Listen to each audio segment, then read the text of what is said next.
xildhibaanada dhalinyarada Soomaaliyeed oo haween iyo rag iyo haweenba leh meel kastoo aad joogtaan waan idin salaamay waxaan rabaa hor iyo horaan inaan mahad gaar ah u jeediyo shacbiga Soomaaliyeed kana raali geliyo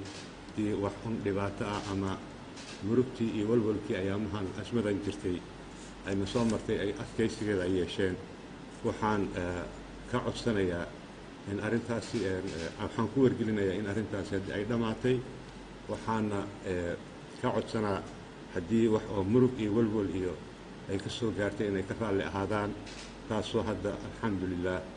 oo aan isla meel dhignay oo ay dhamaatay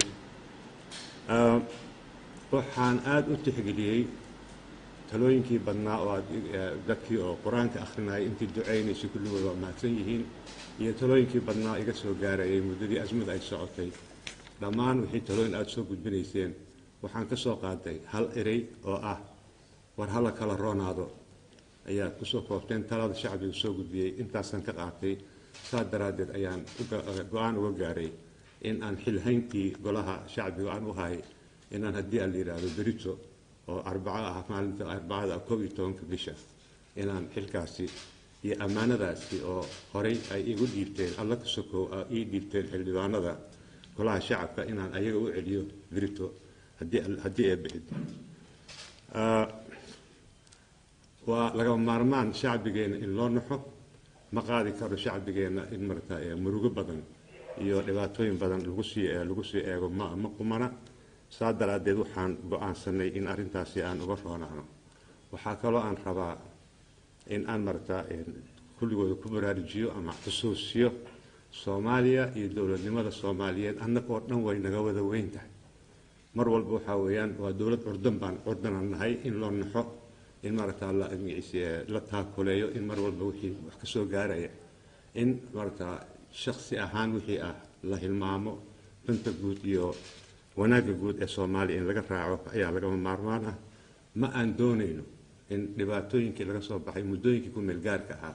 iyo arrimihii gulihii in lagu noqdo iyo guulihii aan gaarnay oo la baabi'iyo waa arrin aan loo adkaysan karin marna aan yeeli karin arrinta kale oo aan weligay ilaa Agoosto bishii Agoosto 2012 markii xilka golaha shacbiga ii dhiibay arrimaha mabda ah aan ku adkaysanay oo markaa ilaa haddan aan ku adkaysanay waxay tahay in aan mar walba iska ilaalino faragelin shisheeye in marta arrimaha Soomaaliya dhexdooda ka dhaco in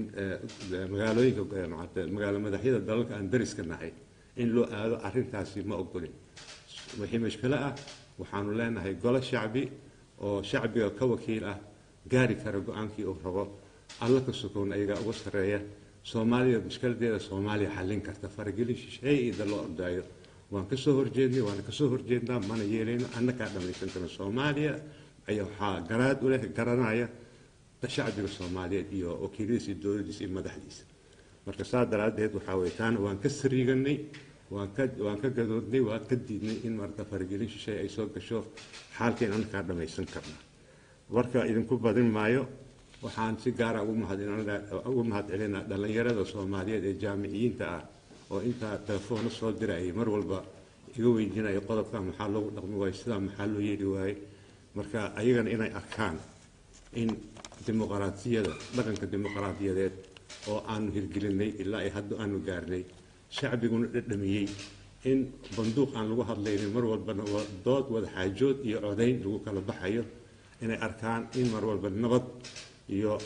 ilaalin qaanuun iyo dastuur iyo sharciga aan dejisanay iyo shariicada islaamka iyo dhaqanka suubanay Soomaaliyeed in mar walba la tixgelinayo oo madaxdii berita tihiin dhalinyarooy waxaad yeelaysaan mar walba waxaa furan waddo nabadgelyo waddo amni waddo oo marta is-afgarasho waddo isu tanaasul ayaa mar walba furan marka aan ka ilaalino dowladdan curdanka ah inay dib u noqoto saa daraaddeed wixii hadda waxaan rabay keliya inaan idin xaqiijiyo madaxweynahan u xaqiijiyo in aan xilka ka wareegi doono berito haddii aan la yidhaahdo markii ammaanadii oo ay dhiibtay xildhibaanada aan u celiyo inay rasmi tahay ayaan rabaa inaan u sheego inta aan ku soo koobo wixii kaloo dheeraad ah waxaan ku fasiri doonaa hadal jeedintayda berito aan ka jeedin doono golaha shacabka marka aan xilka iyo ammaanada aan u celin doono aad iyo aad baad u mahadsantihiin madaxweyne kusoo dhawo ilaahay baa mahad leh waxaan rabaa guud ahaan shacabka Soomaaliyeed inaan halkan salaan uga soo jeediyo waxaan u mahadcelinayaa mudane Maxamed Sheekh Cusmaan Jawaari oo runtii dalka u soo shaqeeyay in ka badan muddo 50 sano ah xilal kala duwan oo soo qabtay mudane Jawaari waa oday Soomaaliyeed waa khabiir dhanka sharciga ah in badan dawladnimada Soomaaliyeed waqti aad u farbadan galiyay go'aanka uu qaatay waa mid taariikhi ah wax shuruudo ku xiran ma laha waxaan ku dhiirigelinayaa mudane Jawaari inuu halkaas ka sii wado dadaaladii uu ku bixiyay dawladnimada Soomaaliyeed gaar ahaan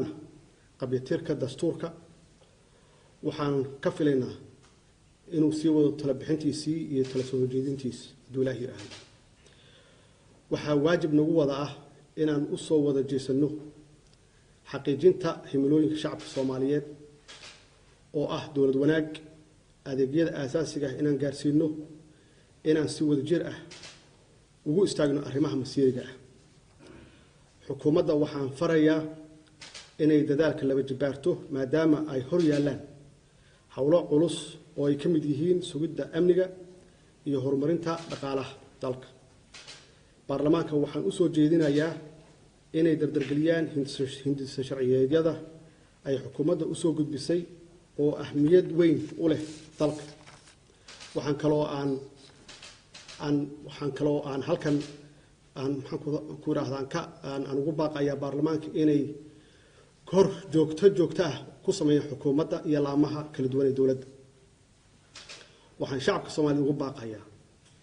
inay garab istaagaan dawladda ayna la shaqeeyaan hay'adaha amniga ah